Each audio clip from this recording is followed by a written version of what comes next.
Mesdames et messieurs, bonjour amis internautes férus de ML TV. C'est un plaisir pour nous de vous retrouver.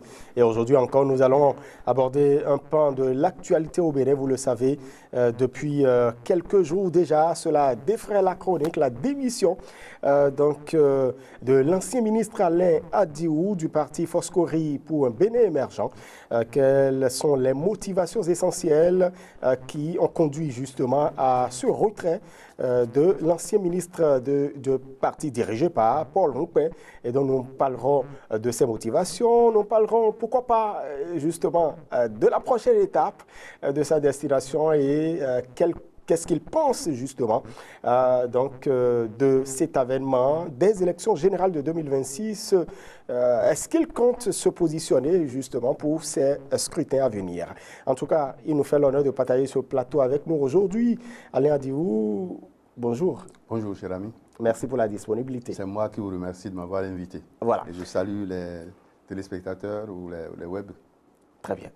Récemment, vous avez démissionné du parti Foscori pour un Bénin émergent et cela a suscité beaucoup de réactions d'ailleurs.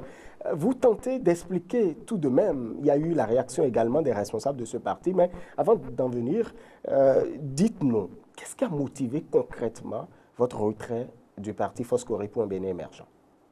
Merci beaucoup pour l'occasion que vous me donnez de dire à nouveau tout ce qui s'est passé, tout ce que je vis depuis quelques jours.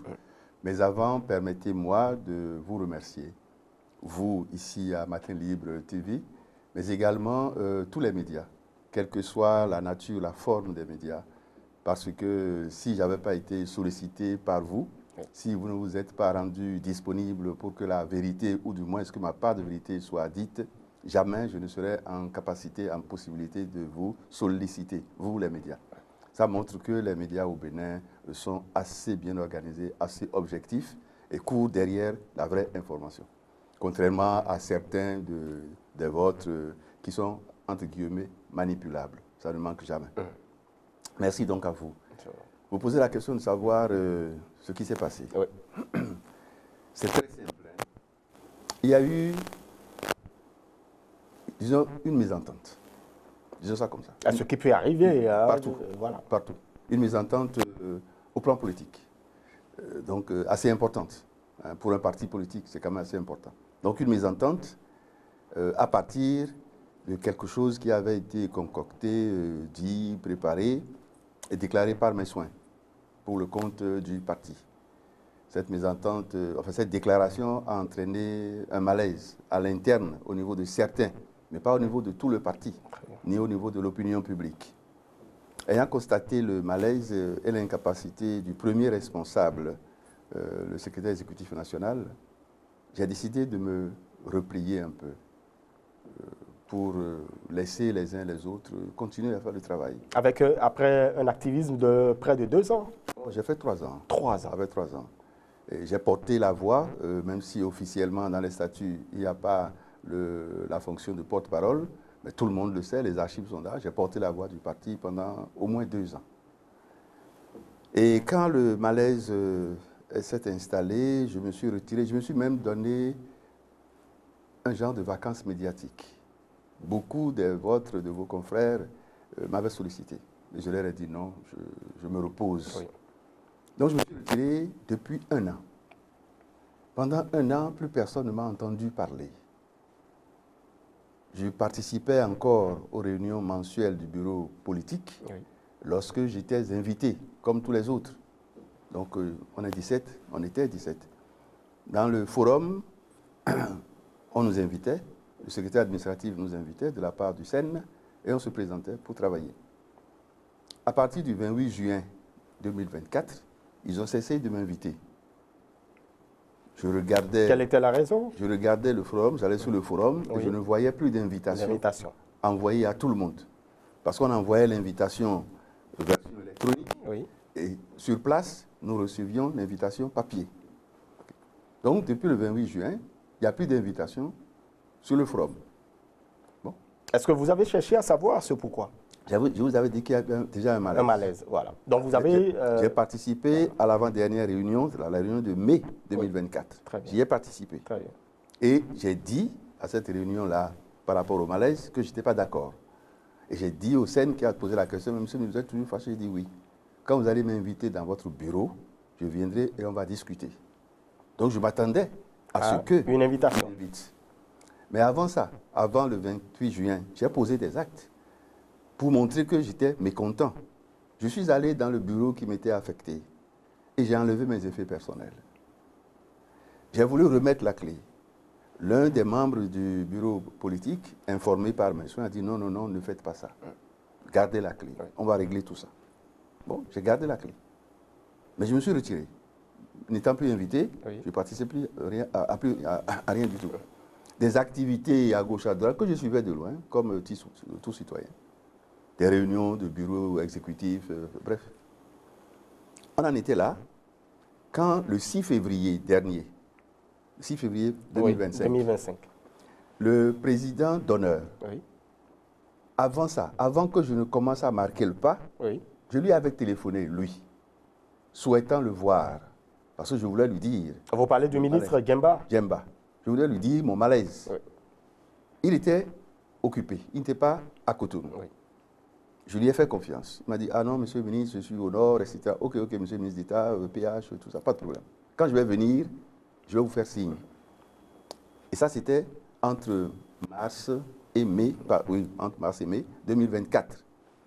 J'ai attendu, il ne m'a pas fait signe. Mais je me suis tué. Et le 6 février 2025, il m'appelle. Ah, monsieur le ministre d'État, comment ça va? Oui, tout va bien. Bon, les civilités. Et vers la fin, une écoute téléphonique qui a duré 1 minute, un peu plus.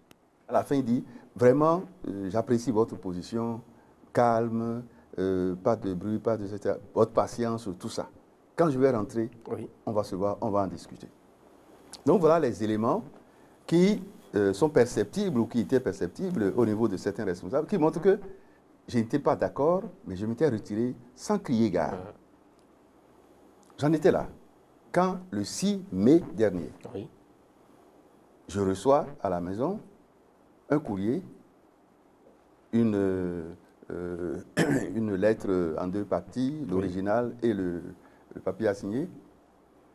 Je lis, c'est la décision que vous avez tous reçue.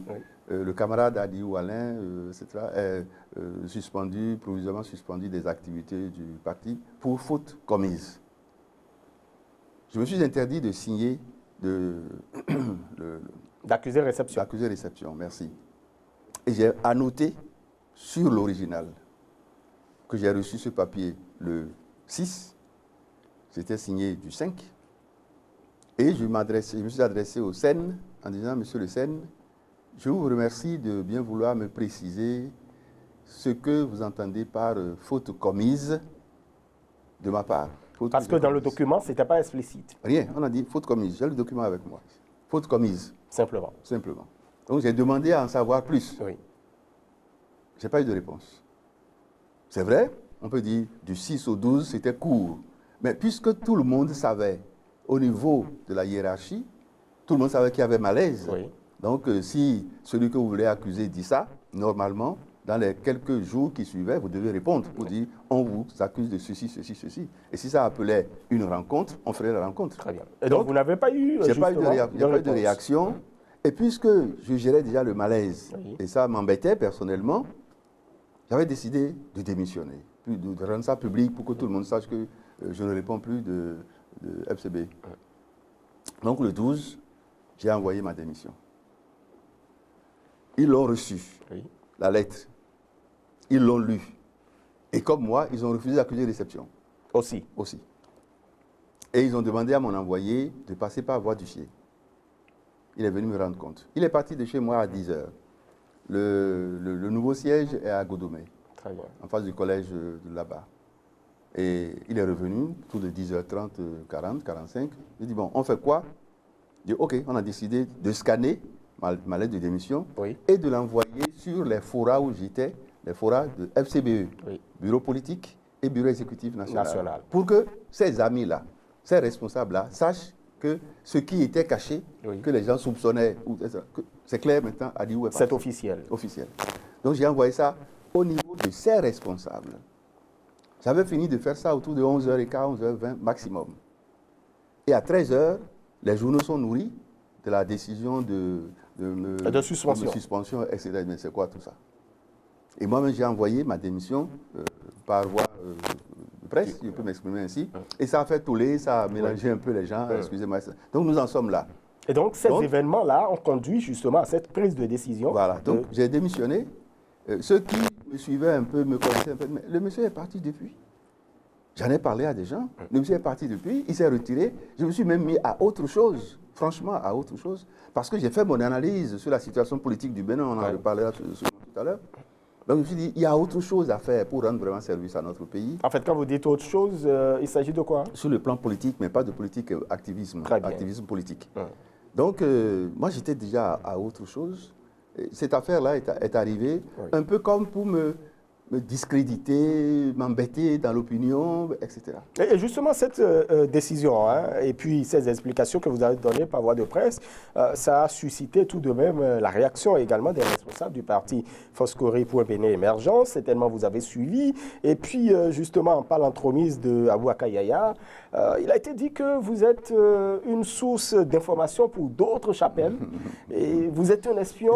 L'êtes-vous réellement, Alain Adiou? Quand on connaît Adiou Alain, le minimum que les gens me confèrent, c'est quand même, c'est un monsieur assez sérieux, qui sait respecter les choses, les principes, etc. Non, il ne s'attendait pas à ce que je dise, que je mette le doigt sur là où ça a blessé. J'ai parlé de groupe des 10.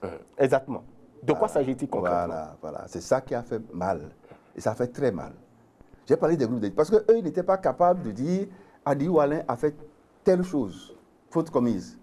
Et ça a embrouillé. Les gens pensaient que j'ai détourné de l'argent, que j'ai fait de la mauvaise gestion, alors que je n'ai rien géré chez eux. Ou un peu comme vous dites là maintenant, espion, fait ceci, etc. Non, il fallait dire clairement que Adiou Alain, au nom du parti, avait dit le 14 mars 2024, au lendemain du vote et de la promulgation de la loi portant code électoral, avait dit, après que la FCBE et les démocrates aient travaillé nuitamment la veille de ce 14 mars-là, ce 14 mars au Champ d'Oiseau, il fallait dire que cette déclaration nous a embêtés. Et qu'à rigueur, Adiou Alain n'était pas autorisé. Il fallait dire ça. Est-ce que vous avez pris un tuteur personnel cette initiative de cette déclaration? Je vous ai dit, nous étions les amis, tout le monde politiquement sont mes amis, les amis les démocrates ont demandé si nous pouvons participer à une réunion. Le SEN a dit oui. J'ai été désigné avec un autre membre. Oui. Et nous sommes allés. Nous avons travaillé nuitamment jusqu'à 2h du matin.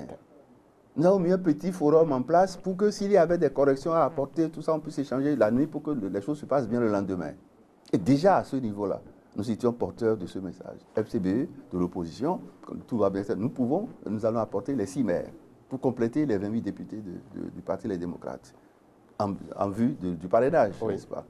Le lendemain, le 14, quand nous étions au Champ d'Oiseau, il y a un journaliste qui pose la question, mais ce que vous dites là, est-ce que c'est sérieux, tout ça? Nous voyons à la table des partis qui se réclament, mais s'ils sont vraiment de l'opposition, etc., etc. On indexait fortuitement votre parti. On indexait FCBE. Il a même dit FCBE. Et les autres amis politiques ont répondu, et à mon tour, ils m'ont demandé, j'ai dit, on avait déjà dit ça, là, nous apporterons les 6 maires pour compléter les 28 députés en vue du parrainage. Donc ça a fait tous les gens applaudir. Dans l'opinion, ça a fait remonter un peu la côte du parti FCBE. Parce que justement, certains pensaient que FCBE n'était pas... Et je dis, à juste titre, certains pensaient, à cause des actes qui étaient posés, etc. Donc, on a fait ça.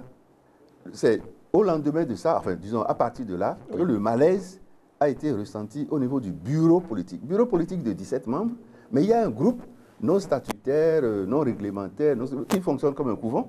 C'est le groupe des 10. Peut-être que c'est le groupe des cadres? Non.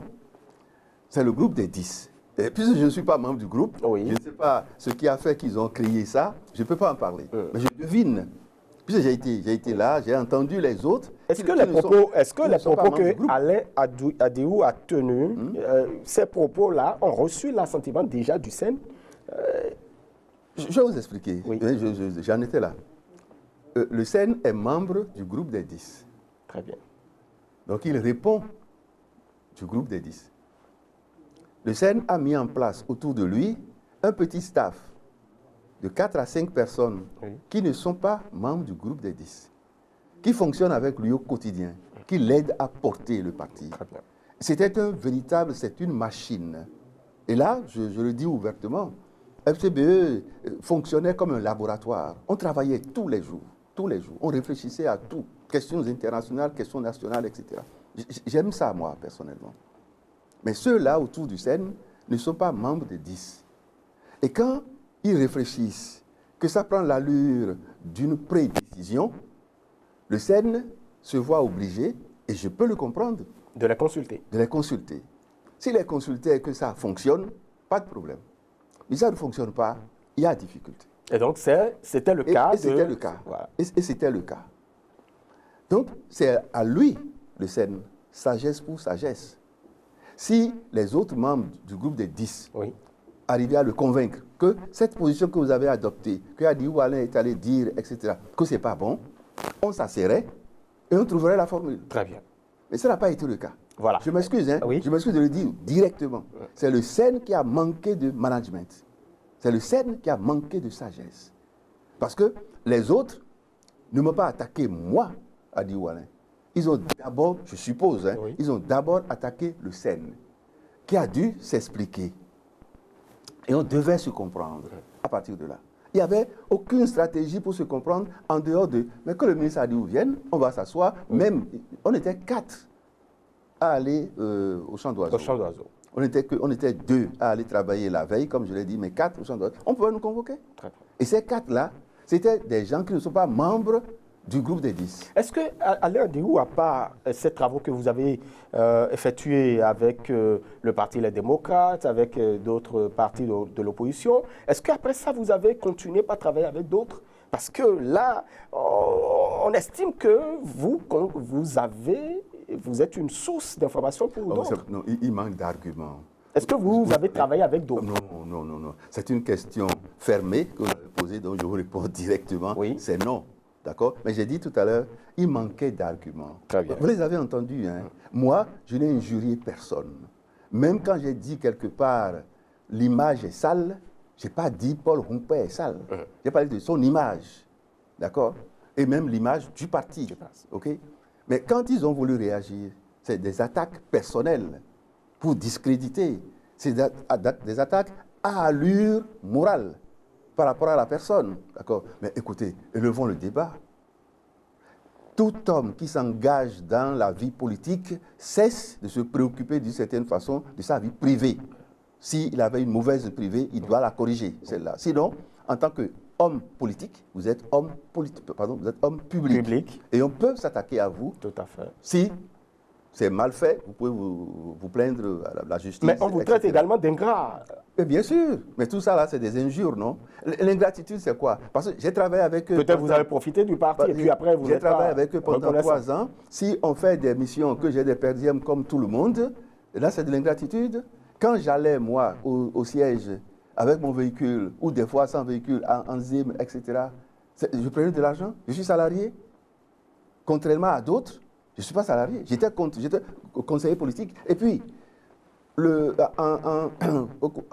à Dassa, au cours du congrès où j'ai été fait membre du bureau politique, membre du bureau exécutif national, conseiller politique, dans la hiérarchie, j'ai été nommé dans la hiérarchie 3e conseiller politique. Il y a un premier, un deuxième et un troisième. Mais je n'ai jamais vu les 2 premiers venir travailler. Jamais. C'est moi seul qui ai travaillé en tant que conseiller politique. D'accord? Les autres, je ne les connais pas. J'ai entendu parler d'eux. Ah, vous ne connaissez même pas les noms? Je ne les ai pas gardés. Très bien. D'accord? Mais les noms existent quelque part, n'est-ce pas? Donc, c'est pour vous dire, ingratitude pour ingratitude, non. Mais il faut élever le débat. C'est inélégant de la part de ce collègue. C'est inélégant. Moi, j'ai attaqué personne. Et puis, nous sommes dans un débat public, un débat politique. Mais en politique, il y a la morale, il y a l'éthique, Il faut élever le débat. Très bien. Alain Diou, vous démissionnez quand même à un moment crucial. Nous sommes à quelques mois des élections générales, une première d'ailleurs au Bénin, mais vous décidez de partir, de vous retirer du parti Foscori pour un Bénin émergent. Le timing, pour certains, ça pose problème. Ou soit vous l'avez bien choisi pour partir. Non, je vais rigoler un peu, je m'excuse auprès des internautes. Hein. C'est Dieu qui a choisi le timing pour moi. Comment? Et il a imposé ce tempo aux amis FCBE, notamment à Paul Rompin. Moi, je ne m'attendais pas à ça. Mais j'étais loin de... Je vous ai dit que j'étais passé à autre chose. On va peut-être en parler. Oui, tout à fait. J'étais à réfléchir, à monter des programmes, parce que le vrai mal du Bénin, c'est au niveau des jeunes, la formation politique des jeunes. On va y revenir. J'étais à ça. Et je m'adonnais à d'autres activités de formation à gauche, à droite. J'ai marqué le pas, j'ai quitté et j'ai tourné la page. Et donc le timing s'est imposé à vous? Le timing s'est imposé à moi grâce aux amis FCBE. Et j'ai saisi l'occasion. Très bien. S'il n'y avait pas eu le 12 mai, ils ont envoyé leur décision dans le public, moi je n'aurais pas réagi. Parfait. En tout cas, aujourd'hui, votre positionnement, votre futur positionnement sur l'échiquier politique du Bénin, ça se pose avec acuité. On se demande, Alain Adiou n'est plus membre du parti FCBE. Où va-t-il? Est-ce qu'il restera toujours dans cette minorité, ou du moins dans l'opposition béninoise, ou il va dans la mouvance? Apparemment, vous êtes plus proche de la mouvance que de l'opposition. Politiquement, Adiou Alain est singulier. C'est-à-dire? Je m'explique. Oui.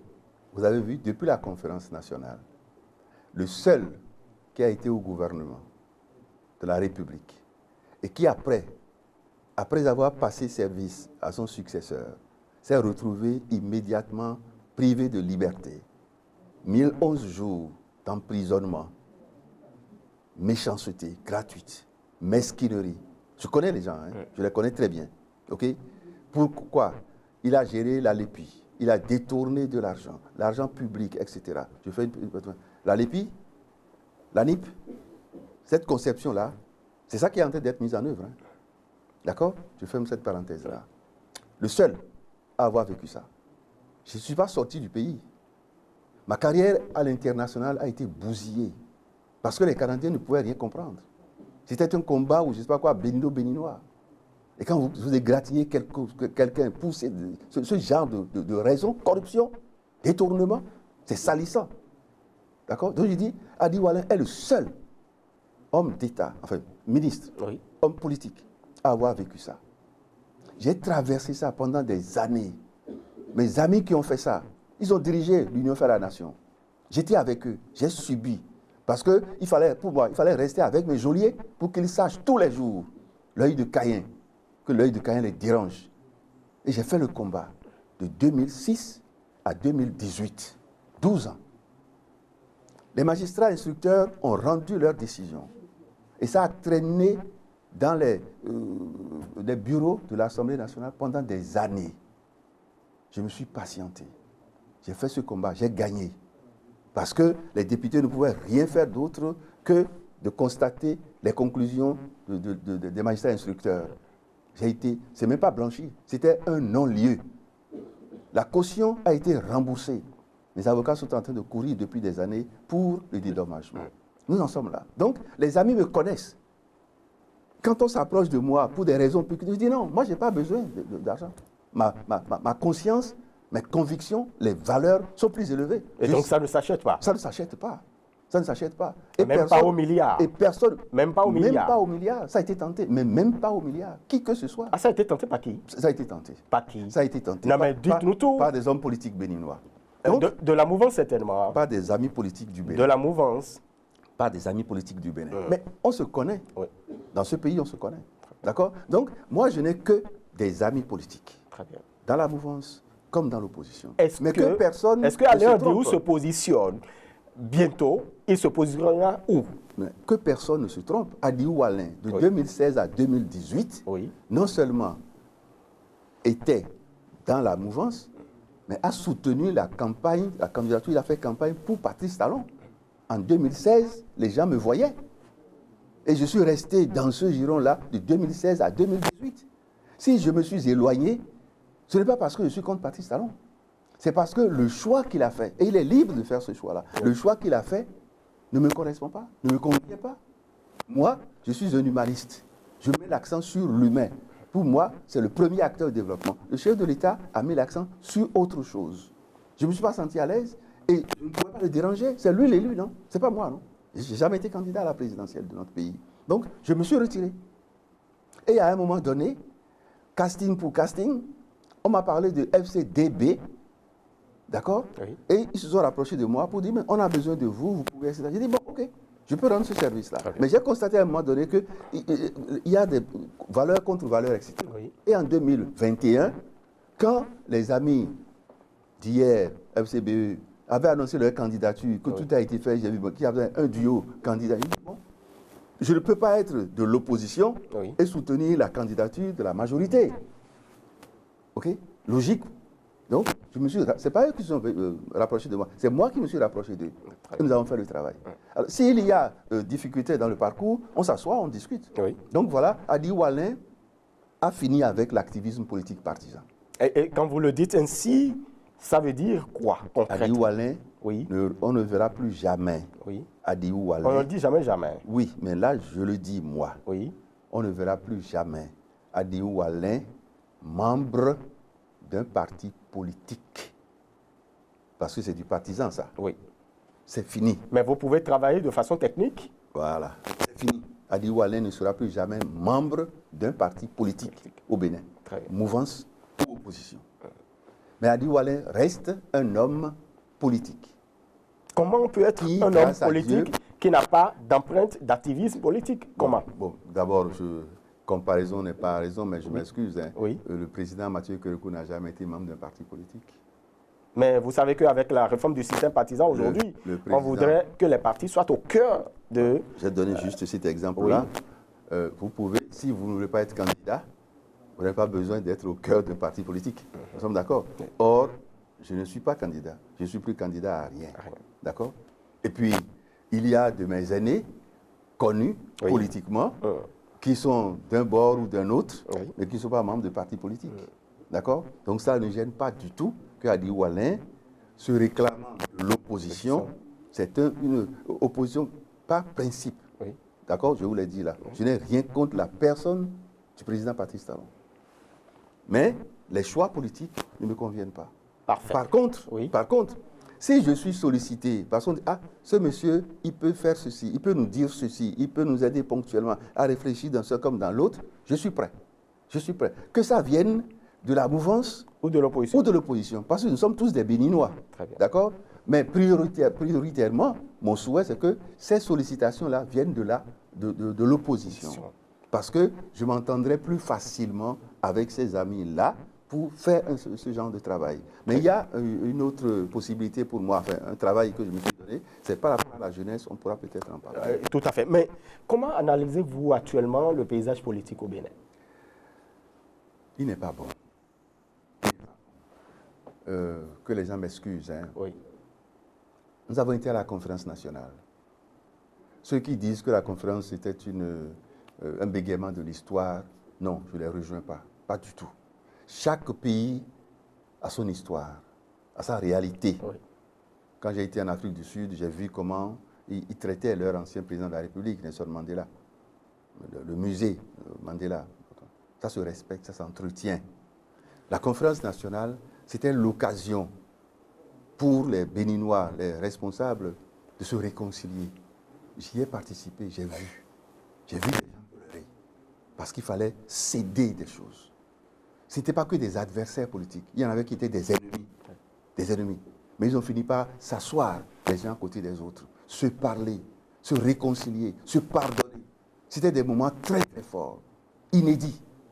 Et c'est ça qui a fait naître le consensus, la tolérance, pour servir le bien public, le bien national, à la limite au détriment des intérêts égoïstes. Vous pensez que ces choses ne sont pas préservées aujourd'hui? Malheureusement, dès le lendemain de la conférence nationale, au moment où nous devons mettre en place les modes opératoires des grandes décisions de la conférence, période transitoire, nous avons trébuché. Les vieux démons, ôte-toi que je vienne, pour que je vienne, que les pseudo-marxistes révolutionnaires s'en aillent, c'est eux qui ont tué notre pays, que nous arrivions, sont arrivés, et préoccupés seulement par la présidentielle de l'année d'après, 1991. Et on n'a pas pris le temps de mettre les garde-fous.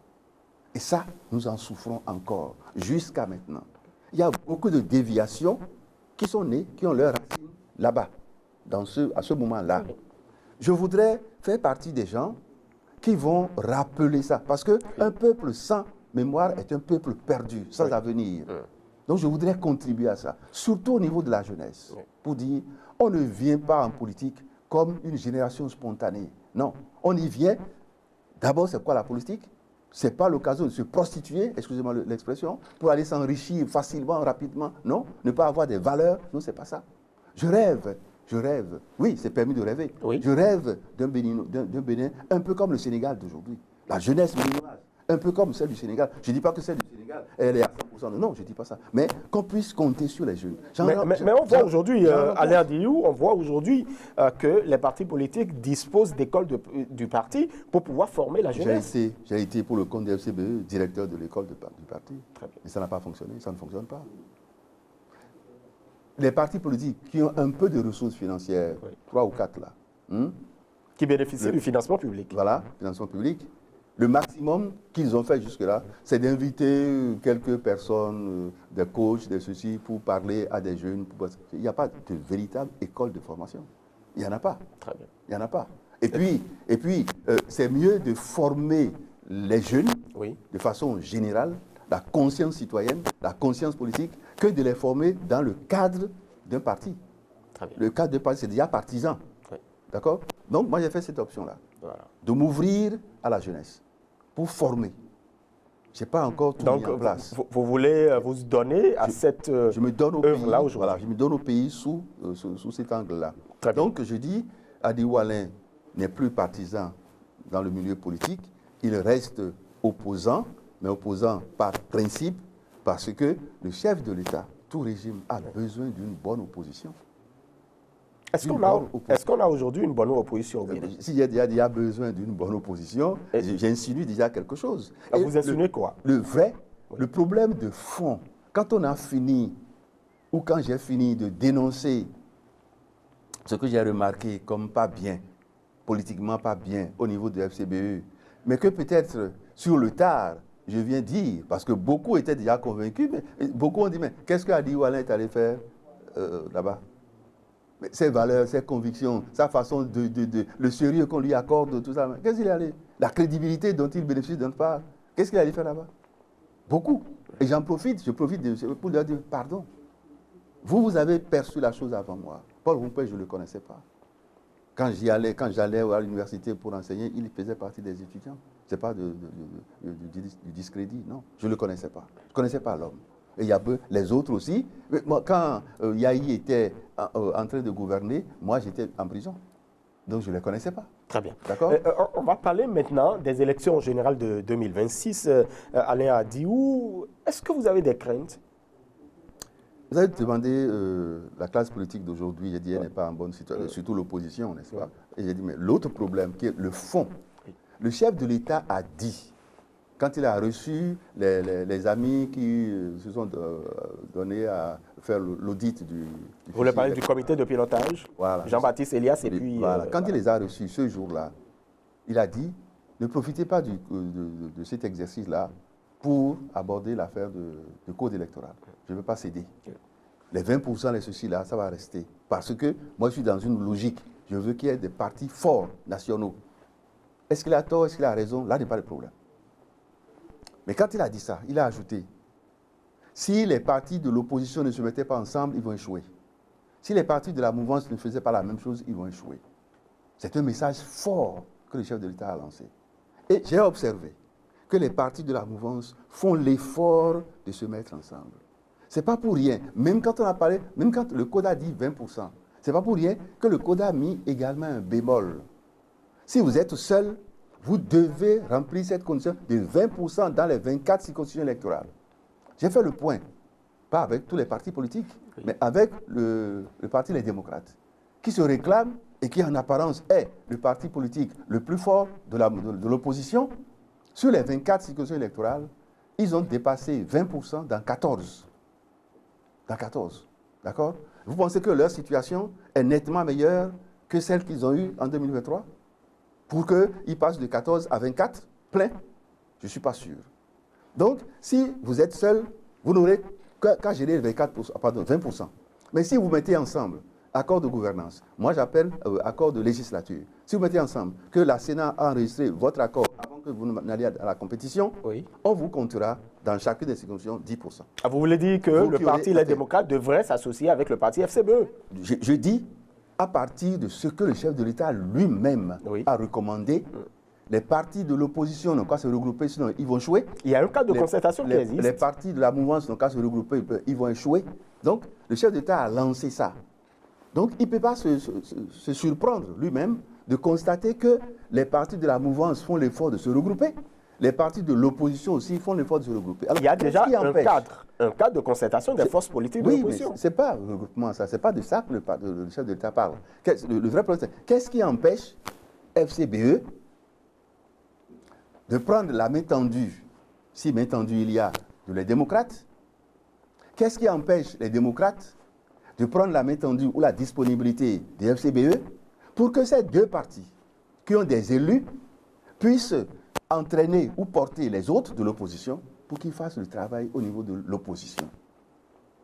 Le chef de l'État a pratiquement recommandé ça. Et la loi, le code électoral l'impose. Alain Diou, pendant que vous étiez là, puisque nous avons reçu l'un des responsables du parti Les Démocrates ici, qui a fait part de ce que plusieurs fois des courriers ont été adressés au parti FCBE pour pouvoir rejoindre un certain nombre d'initiatives. Des courriers qui sont restés sans réponse pour d'autres, mis à part cette initiative à laquelle vous avez participé. Si cette main tendue du parti Les Démocrates n'est peut-être pas saisi par le parti FCBE, est-ce qu'on est forcé de pouvoir agir? C'est dans les deux sens. Paul Roumpé a été, à un moment donné, chef de file de l'opposition. Et à ce moment-là, j'ai entendu des responsables du parti Les Démocrates dire « Paul, c'est du pipeau, c'est un non-événement, c'est rien du tout ». Mais malgré ça, nous avons travaillé en tant que conseiller politique, en tant qu'homme de réflexion, nous avons travaillé avec d'autres du FCBE à mettre en place un cadre de concertation des forces de l'opposition. Les amis, les démocrates ont été invités. Nous avons travaillé pendant des semaines et des semaines. Et au moment où tous les textes étaient prêts, tout devait prendre définitivement forme, c'est l'un des vice-présidents actuels du parti Les Démocrates qui a tapé dedans. Nous étions en dehors de Cotonou, dans l'Atlantique. Et c'était en quelle année? Vous vous rappelez, ils sont arrivés en 2023, les députés, les démocrates. Donc c'est avant 2023, donc peut-être 2022, début 2023. La position peut être changée aujourd'hui.